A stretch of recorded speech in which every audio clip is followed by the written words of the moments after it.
ಮುಚ್ಚಬೇಕು. ತೊಂದರೆ ಆಗ್ತದೆ. ಬೇಕೇ ಬೇಕು.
ಏನ್ ಬರ್ತದೆ ಅದನ್ನ ನಾವು ಮನೆ ಜಿಲ್ಲಾಧಿಕಾರಿಗಳಿಗೆ ಕಳಿಸ್ತೀವಿ.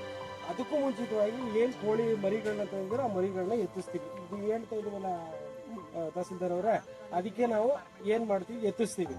ಅಲ್ಲಿಗೆ ಸಮಸ್ಯೆ ಸಾಲ್ವ್ ಆಯ್ತು. ಹಂಗೂ ಈಗ ಮಿತಿ ಮೀರಿ ಮಾಡ್ತೀನಿ ಅಂತಂದ್ರೆ ಸೀದಾ ನಾವು ಜಿಲ್ಲಾಧಿಕಾರಿಗಳು ಕೊಡ್ತೀವಿ. ಜಿಲ್ಲಾಧಿಕಾರಿಗಳಿಂದ ಬಂದ್ ಮಾಡಿ ಅಂತ ನಾವು ತಾಲೂಕು ಆಡಳಿತದಿಂದ ವಿತ್ ಪೊಲೀಸ್ ಪ್ರೊಟೆಕ್ಷನ್ ಫುಲ್ ಬಂದ್ ಮಾಡಿ. ಹೌದು, ಈಗ ನಾವು ನೋಟಿಸ್ ಕೊಟ್ಟಿದ್ವಿ ಗ್ರಾಮ ಪಂಚಾಯತ್ ತಾತ್ಕಾಲಿಕವಾಗಿ ಬಂದ್ ಮಾಡಿ. ಜಿಲ್ಲಾಧಿಕಾರಿಗಳ ಪರ್ಮಿಷನ್ ಬಂದ ನಂತರನೇ ನಿಮ್ಮ ಇದ್ರು ಮಾಡ್ಬೋದು. ಈಗ ದಯಮಾಡಿ ನೀವು ಬಂದು ಈಗೇನು ಆಕ್ಟಿವಿಟೀಸ್ ಮಾಡ್ತಾ ಇದ್ದಾರೆ ಹೇಳ್ತಾ ಇದ್ರಲ್ಲ ಇವರೇ, ನೀವು ಯಾವ್ದೋ NOC ಅಂತಾನೆ ಅದು ಹೆಂಗ್ ಮರೀತಾ ಇದ್ದಾರೆ. ಈಗ ಆಲ್ರೆಡಿ ನಾನು ತಹಸೀಲ್ದಾರ್ ಬಂದು ಹೇಳಿದ್ವಿ, ಮುಂದೆ ಯಾವುದೇ ಮಾಡ್ಬೇಕಾದ್ರೆ ಒಂದ್ ನಿಮಿಷ ಕೇಳಿ ಹೇಳ್ಬಿಟ್ಟು ನಾವು ಫುಲ್ ಮುಗಿಸ್ಬಿಡ್ತೀನಿ. ಪೊಲ್ಯೂಷನ್ ಕಂಟ್ರೋಲ್ ಬೋರ್ಡ್ ಇಂದ NOC ಬಂದಿದೆ, AD ವೆಟರ್ನರಿಯಿಂದ NOC ಬಂದಿದೆ, ಆರೋಗ್ಯ ಇಲಾಖೆಯಿಂದ NOC ಬಂದಿದೆ. ಆ 3 ಇಲಾಖೆಯಿಂದ NOC ಬಂದ್ರೆ ಅದರ ಆಧಾರದ ಮೇಲೆ ನಾವು ಜಿಲ್ಲಾಧಿಕಾರಿಗಳಿಗೆ ಮನವಿ ಮಾಡ್ತೀವಿ. ಜಿಲ್ಲಾಧಿಕಾರಿಗಳು ಮನವಿ ಮಾಡಿದ್ಮೇಲೆ ನೀವು ಹೋಗಿ ಮಾಡಿ ಅಂತ ನಾವು ಮೊದಲೇ ಸೂಚನೆ ಕೂಡ ಕೊಟ್ಟಿದ್ವಿ.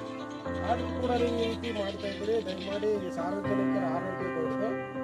ಸಾರ್ವಜನಿಕರ ಆರೋಗ್ಯದ ದೃಷ್ಟಿಯಿಂದ ನೀವು ತಾತ್ಕಾಲಿಕ ಇದನ್ನ ಬಂದ್ ಮಾಡಬೇಕು.